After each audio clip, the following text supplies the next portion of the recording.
The quote is from Caroline Myss. The TED Talk she did 4 years ago. Mrs. Myss is a five-time New York Times bestselling author and a renowned speaker. There's a lot of different key points that she shared in that speech that I feel is useful for anyone to listen to. And for me, it was very uncomfortable to listen to at first. I listened to it like live, like not live. Obviously, I wasn't there at the university, the location she had the speech. But 4 years ago, I did listen to it. And one thing she said was, the sooner you make a choice to live an authentic life and not just stop lying, but say the truth, not just say the truth, but act in your truth, not just act in your truth, but be accountable fully, your life inside yourself and outside in your circumstances will change for the better. Will it be easy? Will it be fun? Will it always look great? Absolutely not. But it's a necessary change for you to have genuine joy and a better quality of life overall. Um, Authentically doesn't mean stop lying. It means to become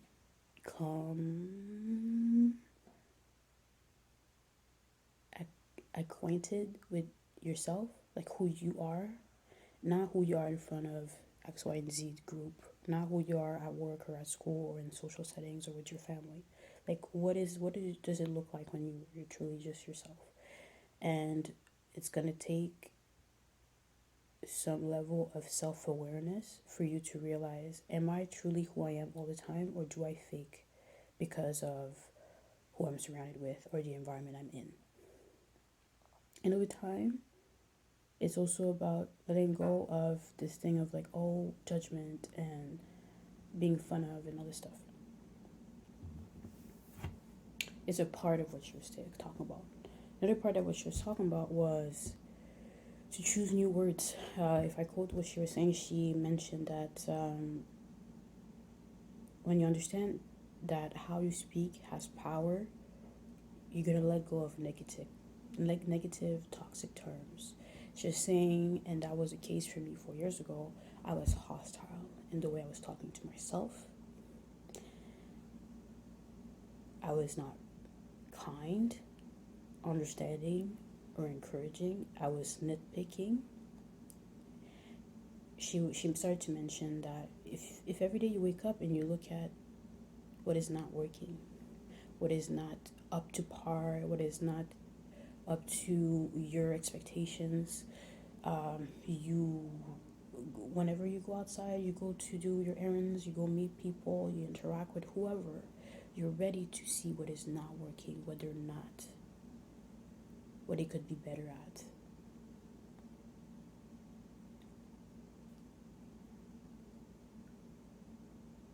She was very honest that, ooh, I'm sorry. Okay.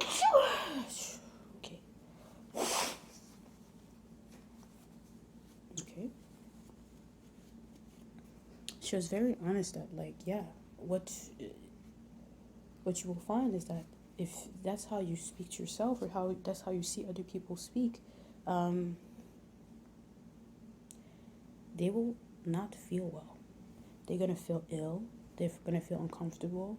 They're gonna have some level of depression or anxiety to some extent if it's not genuine physical issues with their immune system, because the vibration of how you speak has an effect on your own body and has a direct result on how other people perceive you and how other people see that you perceive yourself and perceive them and whatnot. The words you use. She gave this example slash exercise to remove one word. And in the TED Talk, she was giving an example. Okay, go home, and within the next few days, when you go home, think of one word you would let go. And what she was explaining, and I need to listen to more of her talks slash read her literature. But the example she gave was, if I gave my group one word, it doesn't matter what the word is, you bring it back to me, and You have to bring back that word to me with everything that it entails, everything. So if it's like, oh, I don't know, bug, or zebra. These are words that she said in a TED Talk. That's why I'm not like, it's not from my imagination or anything. But she was like, okay, oh, I never seen a zebra, so zebra. Okay, you really don't want to see that animal ever again? Because you won't be able to say the animal out loud. You'll see one, you won't be able to say it's a zebra. It's just going to be an animal. So you never want to see the animal again? You might think twice about what word you're going to give. Okay. Within the TED when I first listened to it, and then even the last time I listened to it yesterday evening, the word that came to me was stupid. Inherently, no one is stupid. There's multiple forms of intelligence, and it's very counterintuitive and negative to speak to yourself over and over again, saying that you're stupid and dumb. And the worst thing you could be doing is dumb choices, saying things that are stupid. I was like, did you think about before you open your mouth? You make choices, you go into actions within things that you're like,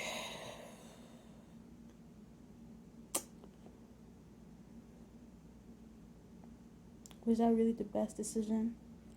The thing is, whether you do those type of choices or decision or other people do them and you see it as being smart or dumb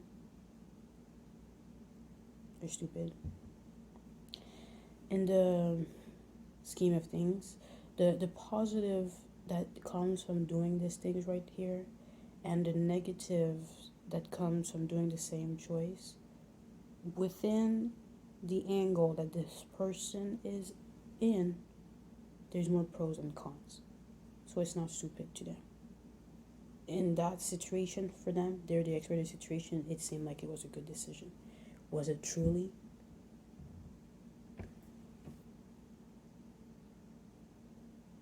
You can say it's ignorant.